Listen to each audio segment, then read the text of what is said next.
Hello and welcome to From the Be All End, the Burnley podcast. Well, after 45 games, only goal difference separates the Clarets and the top of the Championship table. Leeds United currently occupying top spot. In essence, probably a couple of points worth of goals ahead, given their goal difference. But it all comes down to Saturday. Burnley take on Millwall at Turf Moor. Leeds travel to Plymouth to take on an almost certainly relegated Plymouth Argyle. With me to discuss that game, we've got Chris Boden, Justin Connolly, and Paul Woodhouse. Let's start with you, Justin. I guess there were times during this season where we'd have snatched off right, left arms, right, left legs, just to be in a position where promotion is secured going into the final game, but actually with a chance of winning the thing. Yeah, absolutely. It's exciting, isn't it? I mean, it's not a given that Leeds are going to get those points. They've seemed to have rallied a little bit after having a little bit of a wobble. So, I mean, there are so many other things to play for in this game as well that even if Leeds are sort of 5-0 up by half time, we've still got the 100 points to go for. We've still got the, not conceding, getting that record under our. We've still got all sorts of different things to play for, and so of Millwall. So it's. I think I was listening to Scott Parker's press conference this afternoon, and he was sort of saying how perfect it was that we secured promotion at home in front of our own fans against one of the biggest rivals of the season. And then we get to celebrate again in front of the home fans with the last game of the season with everything to play for. So, yeah, I'm really looking forward to it. Minus 1,000 or so fans who went on the pitch, who Alan Pace is personally visiting and a banning notice to, of course. But Chris, I mean, Justin touched on Millwall still having stuff to play for. The Championship this year, I mean, it's not quite National League South where there's 6 teams who could have won the Championship, but there's a lot of the playoff positions still up for grabs. There's a lot of the relegation places still to be avoided going into this final weekend. I mean, the Championship perhaps hasn't been the greatest quality, but for entertainment value, there's not many better leagues, is there? Proves it year on year on year, doesn't it? It's a bonkers league. It's you've only to sort of sift back through time, and everyone will remember the Deeney moment, won't they, against Leicester and things like that. It's bonkers. The teams that we've been promoted. I think did we finish 5th that time, 2009? So you don't have to be, running away with things to get a promotion. You can scrape in there into the playoffs and make your way up that way as well. It's no given that Sheffield with a sizable points advantage over everyone else. It's no given that they're going to get promoted. So it's there, isn't it, for a Coventry who've had a good second half of the season. Millwall, who form-wise, there's only Burnley better than Millwall form-wise at the moment. Even that lot down the road can sneak in, with if Ronnie O'Sullivan gets a couple of snookers in Sheffield and a few bits and pieces like that, it's still doable. But it is drama, isn't it? Sky like to sort of really dress it up, but it is. I see the Football League, full stop, is full of it. It's a fabulous product. And you'll go far and wide to find any country that's got that depth of quality and competition as good as we have. It's something to be very proud of, our pyramid. Yeah, and Woody, I mean, just in touch there on records. I mean, at this point, you don't want to fall at the final hurdle, do you? You want that clean sheet record to beat that Port Vale side. You want James Trafford to beat that individual goalkeeper clean sheet record, and you want the Clarets to hit 33 undefeated and 100 points. Yes, you do as a fan, and I think they probably do as players as well, because how many times are you going to be able to say we got that close? You've got one game to break that record, which will probably stand for quite some time. It's not going to get broken next week, is it? Let's put it this way. So it's going to be a little bit of added impetus. So I can see Saturday being quite tasty, all told, because I think we'll be slightly more up for it than we give ourselves credit for, and Millwall are going to be coming for something or other, aren't they? So it'd be a good day at Turf Moor. It really will. Yeah, sold out away end as well, Justin. Mm.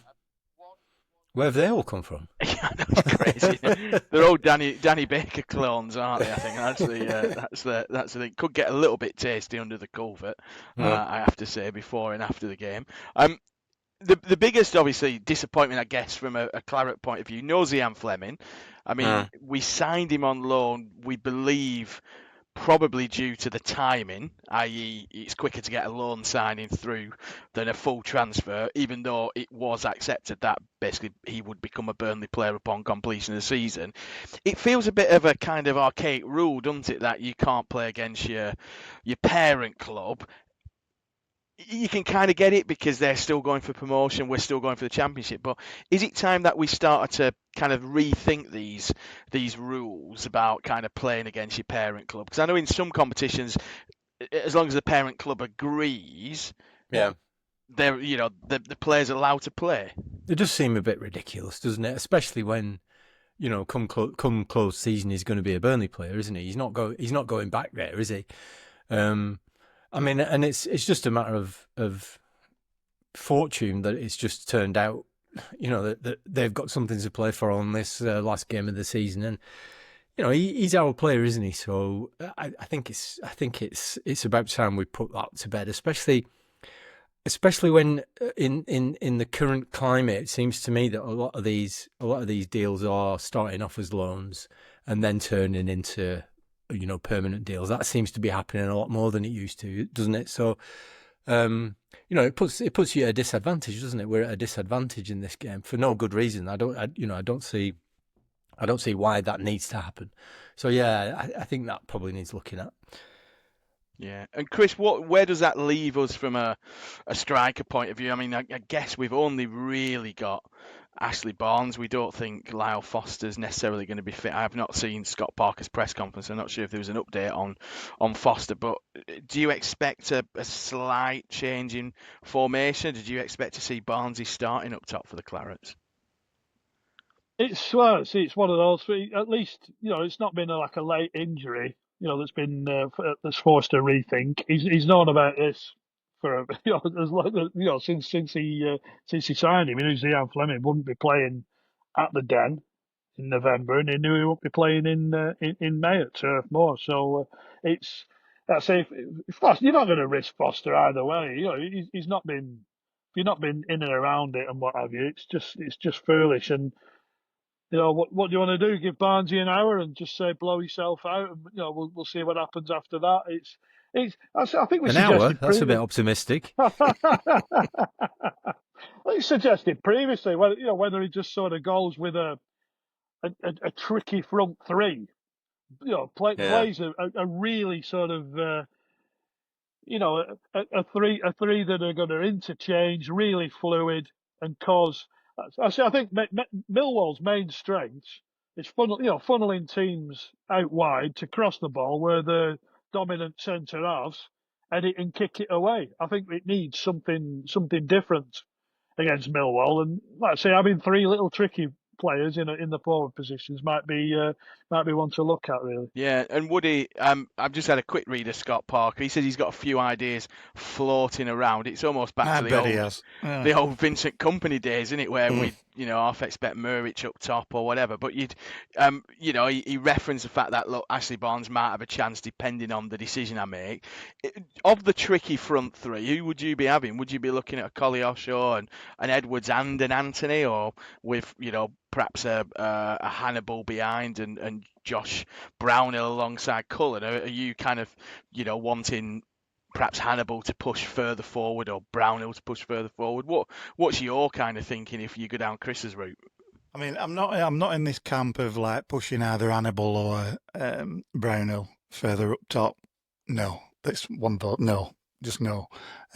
But I did see something last week where somebody was claiming for Premier League next year you could wind up with Trezor out wide right, Ramsey in, Edwards, and Anthony, and it looked like the shortest front three you'd ever wish to imagine. Yeah, so I don't know whether he's going to like do something rather inventive or innovative which needs must, isn't it? But I can. Obviously, he's brought Koliasho back last week. You can see him playing down a flank. You can see Edwards playing just slightly off, maybe, and playing a little bit more as a number 10, and playing with all sorts of false nines. I can imagine on Saturday. You never know. But I don't know whether Barnes is the option to throw up there. Why not? Why not play with a little bit more flexibility, a little bit more movement? Because it is Millwall after all, isn't it? And like you say, they do what they do. So whatever we say, he probably won't do. Can you imagine the redemption arc if it's Mike Trezor? One-time record assist maker in the Belgian league. Suddenly, he's back. He made an appearance on the Turf Moor pitch after the Sheffield United game, celebrating, albeit under a rather tucked down baseball cap. But yeah, and just looking at this season, we mentioned right at the top about kind of we'd have given everything to be in this position. How do you assess the season? Let's say you're sitting down and marking the report card of this Burnley side. How do you mark this season in terms of, in isolation this season, or perhaps in relation to the other two previous championship winning promotions, shall we say? Yeah, it's a difficult one, isn't it? Because I think the club, the staff, the players, the ownership have a slightly different view of it than we do as fans. For them, promotion is the only thing that matters, really. And having achieved that goal, that's like 10 out of 10, isn't it? That's internally, the club will be patting itself on the back. Fans, I think, want a bit of entertainment, don't they? They want a bit of, there's been some real hard games to watch this season, and it hasn't been, I keep saying, we have scored, more goals than 99% of the other teams in the division, so it's not all been, 0-0 draws, but there have been far too many of those. And I was thinking, watching them play against QPR when the shackles were off a little bit, we've obviously got the quality to be able to, take these poor sides absolutely to pieces when we put our minds to it. And I think back at some of the 0-0 draws we had. If we'd only turned 2 or 3 of those into wins, which we've clearly got the capability to have done, we'd have been celebrating winning the title a few weeks ago. And I think fans will be disappointed by that. But again, once the season closes, you forget all about those boring, dull, and a lot of it happened at Turf Moor as well, didn't it, to make matters worse. You just forget about that and just look forward to the next season. So the history books will just say we got promoted this season and won't care how we did it. And I suspect come August, the fans will feel that same way.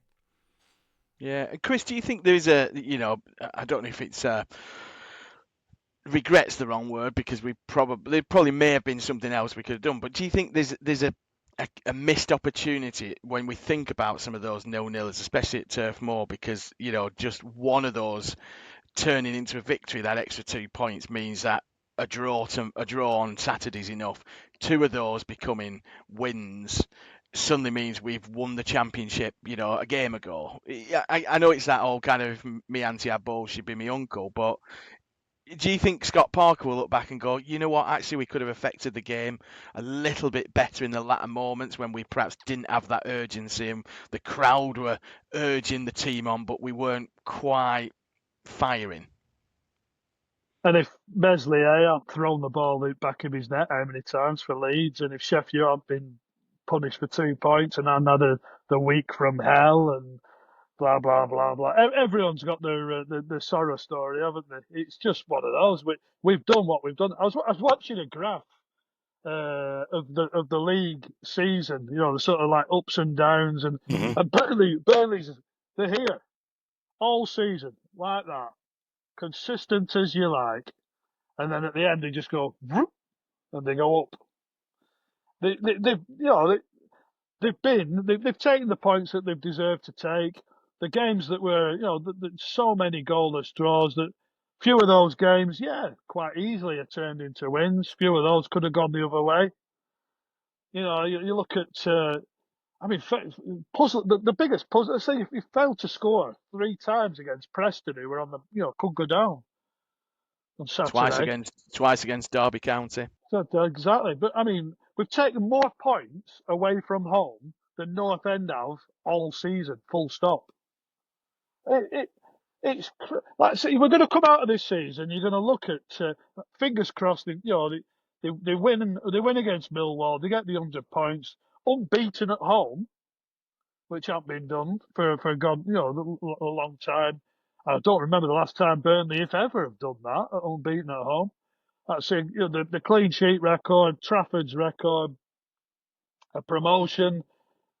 There's so much to pin that on. I'll not be griping too much if they finish second on Saturday, but like I say, I've said for a few weeks now, if they can just get this over the line and win 3 championship titles back to back, that'd be sensational. It takes some stopping, that takes some beating.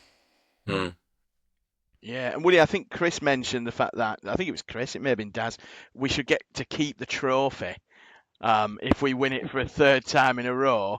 I mean, a lot's often made of kind of, teams and records, but it is some ridiculous notion that we're in with a chance of winning a 3rd championship title with a 3rd different manager playing 3 different styles of football in his last 3 attempts of being in the championship. I mean, that is one for the record books, isn't it? When you step away a little bit and try and look at it objectively, as opposed to being, a Burnley fan, it's quite astonishing what this side has done over, like you say, 3 different championship trots. And I think it's also kind of worth mentioning that round about Christmas, when we were all looking at, maybe 3rd place is up for grabs, and we weren't thinking we were going to be top 2. And that little tweak that we made, bringing in Edwards, we actually did something in January to actually sign arguably one of the better players in the division who shouldn't have been in this division, and that changed things round. So, I think we've got to give like Parker and the board just a little bit of credit to see what that missing piece was, because we all said what that missing piece was, that we couldn't unlock sides. And since that point, we've been able to do it, and that's seen as to second. Now, had we done that throughout the remainder of the season, like we've said, we would have won it quite handsomely. But I think the way that we've kind of reacted and flown by the seat of his pants a little bit, considering what happened right at the beginning of the season, I think it's an exceptional season, all told. And I think it's one that has to be applauded. And I hope it's applauded for the right reason. I hope we do break all those records on Saturday. And then we can definitely say, well, that's our marker in the sand. That's how bloody good we were, in our supposedly worst of the 3 seasons, some would argue. Yeah, definitely. And just looking very briefly ahead to beyond the season. I mean, we talked about Edwards coming in. I think we mentioned on either the debrief from QPR, but the commentator again confirming that Edwards, Bashir Humphries, Zian Fleming, and Jadon Anthony all converted to permanent signings, Justin. I mean, we often talk about, in football, if you get promoted automatically, it gives you that extra bit of time to plan your summer and your transfers. That's not a bad start, is it, as shopping lists go? I mean, we've got 2 wingers who've, been a real catalyst. We've got a striker come number 10 who, again's had a real impact, especially in this second half of the season. And we've got arguably one of the most promising English defenders. I know how many times we said that with Taylor Allwood-Bellis, but again, in Bashir Humphries, a real gem of a player. Yeah, absolutely. I mean, it's a great start, isn't it? I mean, it's Burnley though, isn't it? And summer transfer windows tend to be somewhat slightly unpredictable. So it's not. I mean, I sort of think, oh, great, these players are signing on now. They're definitely going to be in the building come the start of the season and going forward. I'm not sure whether that's an absolute given, but we'll have to wait and see what happens. But it is a great start. It's difficult to predict how the summer will play out. The worry, of course, is we've got a couple of these key players who are out of contract. I suspect that players like James Trafford and Maxime Estef will be attracting interest from elsewhere. All that stuff's all a little bit unsettling, and any of those players that we lose out of contract or who go on to bigger and better things, we're gonna have to replace them, aren't we? And that's where it starts getting tricky. But we've done it before. We've got a decent track record of picking up talent for not massive money and then turning them into something. So you've just got to hope that we can do that, because that one thing that everybody knows is that while it's very important, I think, that we learn from the mistake of last time, which was, discarding the squad and buying a load of teenagers. I don't think we'll be doing that again.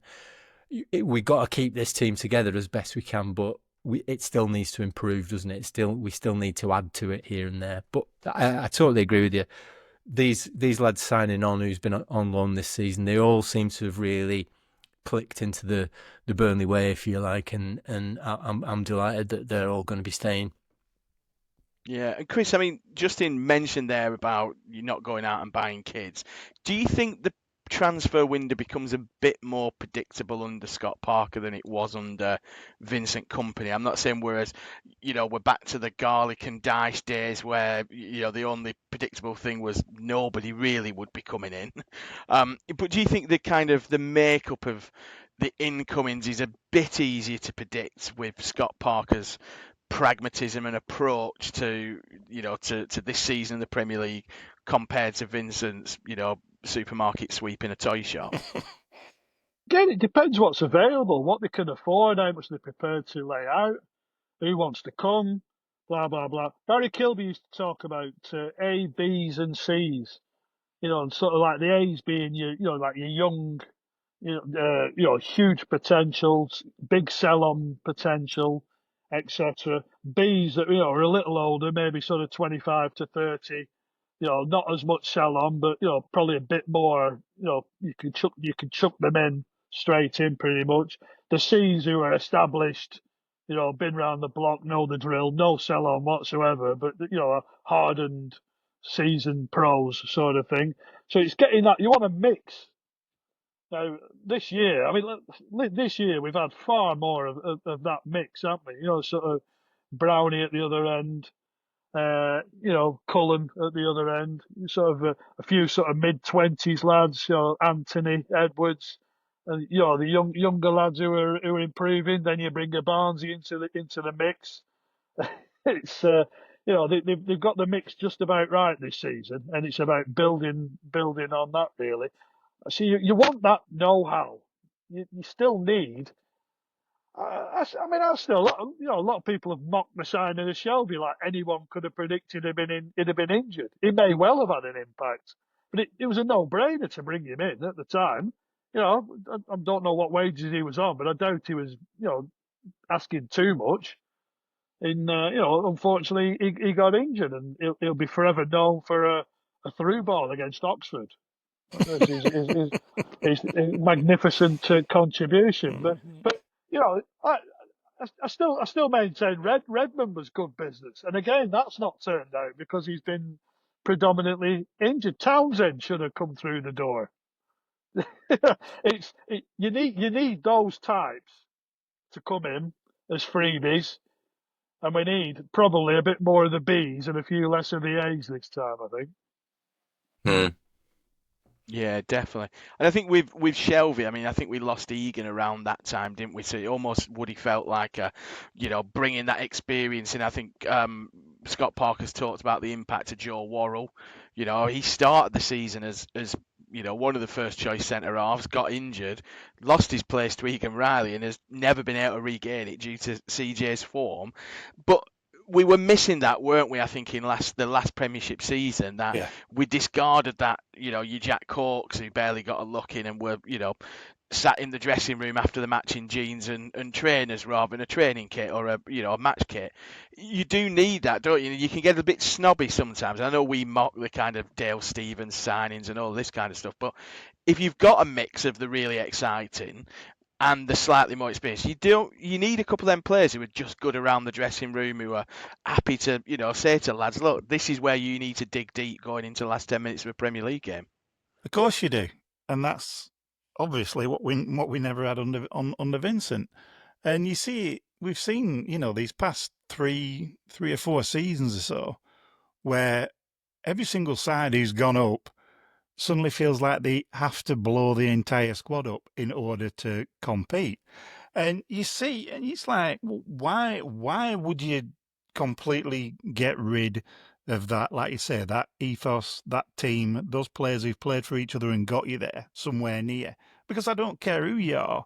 You see that it takes the likes of Ipswich. Well, I mean, Southampton never got anywhere near, but it takes them 3/4 of a season, or at least half to 2/3, to get up to pace and get people playing. And I mean, even Vincent said that of his own accord, didn't he? His 1,000 hours, or was it 1,500 hours, whatever the devil it was, to buy into his and learn his system. Well played, Sunshine. You've just admitted that. And then, how's that gonna stand you in any stead when you're going up a division? It just never made any sense. So I think with the likes of, Parker, that little bit more pragmatism, hopefully, where we have better characters. We know there's going to have to be improvements made, and we're going to have to become a little bit quicker and a little bit trickier in spots. But that doesn't mean blowing up the entire squad in order to do it, and just trying to perm one from 17. It's a ridiculous way of going about things. So hopefully that we do have a little bit more. We're a little bit more stubbornness. We've got a little bit more togetherness. Because you can tell this side likes each other and they want to play for each other and they want to play for Burnley. And for me, that's a good enough start. Yeah, and Justin, one of your biggest gripes last season was they didn't feel like a Burnley team. It didn't feel like a team that was playing for Burnley. One of that squad, it could possibly be coming back on to Turf Moor. I know Chris has his doubts whether we'll ever see him again in a Burnley shirt, but Zeki Amdouni, it looks like Benfica not taking up the option to sign him, despite having a relatively good season in terms of goals and assists. He seemed to be one of those players who I think Burnley fans thought was itching to get out the door, being stubborn, refusing to play and things like that. But it kind of the reaction to him on social media from the rest of the squad appears to tell a slightly different story, perhaps compared to some of the others.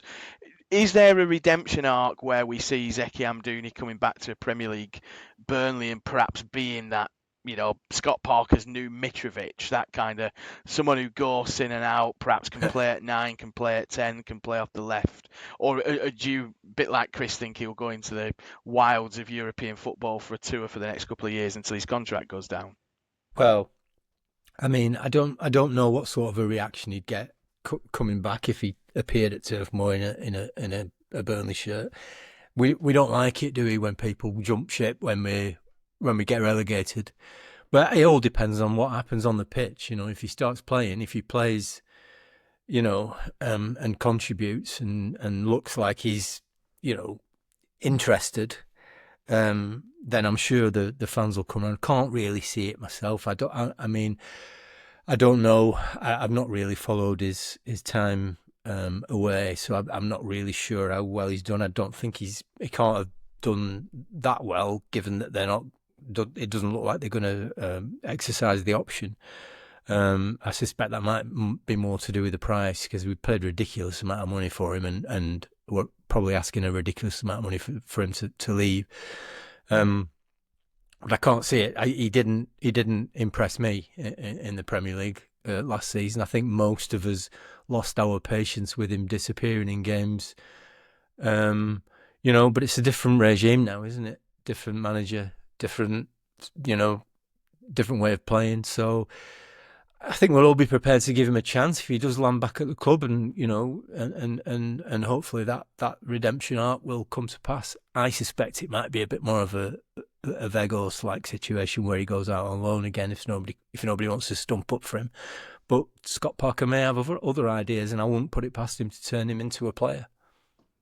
Yeah, I mean, that last point there, Chris, is interesting. I mean, we've seen huge improvements in a lot of members of this squad this season. So clearly the coaching side of things is there to develop players. Do players like Amdouni sometimes benefit from a coach like Scott Parker, who perhaps has never been on their radar. He'll obviously know of him as a player, I imagine, although he's quite young, so maybe not. He's not a Vincent Kompany. He's not somebody who stands out as somebody who's won Premier League titles. But do players like Amdouni sometimes need a coach whose main focus is improving players, getting them to work in a system which they know will work, as opposed to a lot of throw everything into a mix and hope something good happens, like Kompany's approach to the Premier League appeared to be at times? If I'm a player like that, a technically gifted sort of flair player as such, and I know that I've got a coach who's built a solid foundation, and I can affect a game, and I can, my one piece of magic might win the game. I don't have to keep digging into the bag of tricks constantly because we've conceded 2 and 3, and you've got to want to play in that system, haven't you? It might not be but he can. So I'm watching Arsenal against PSG the other night, and they're lacking that sort of Özil type. Someone who can unlock the door. And they're few and far between. To be fair, Barcelona always they were spoiled for donkey's years with Messi, and now they've found another who's equally as good, who maybe even not better potentially. It's ludicrous, but Erdegaard went missing, and they needed an Özil type. Now we've found an. I mean, Edwards. He's not scored. I think he scored twice in all competitions, and he's registered officially with. Has he 1 assist? But it's what he's unlocked in other areas. People doubling up and creating space in other areas. He could have had an absolute bag full of assists. Could have had more goals. But if you've someone who can, drop a shoulder and beat a man, or play a little give and go, and Amdouni's capable. I think Aaron Ramsey's capable. But it's, where do you accommodate him? Do you play him on the right? Probably not. Do you play him on the left? Probably not. I think Parker will want a figurehead, a focal point, and he's not that. I just see him drifting. He'll end up on loan again. This is the problem. If you spend this money on players of potential like that from Europe, and the Premier League is so powerful that spends so much money that if it don't quite work or you get relegated, no other league in Europe can afford them.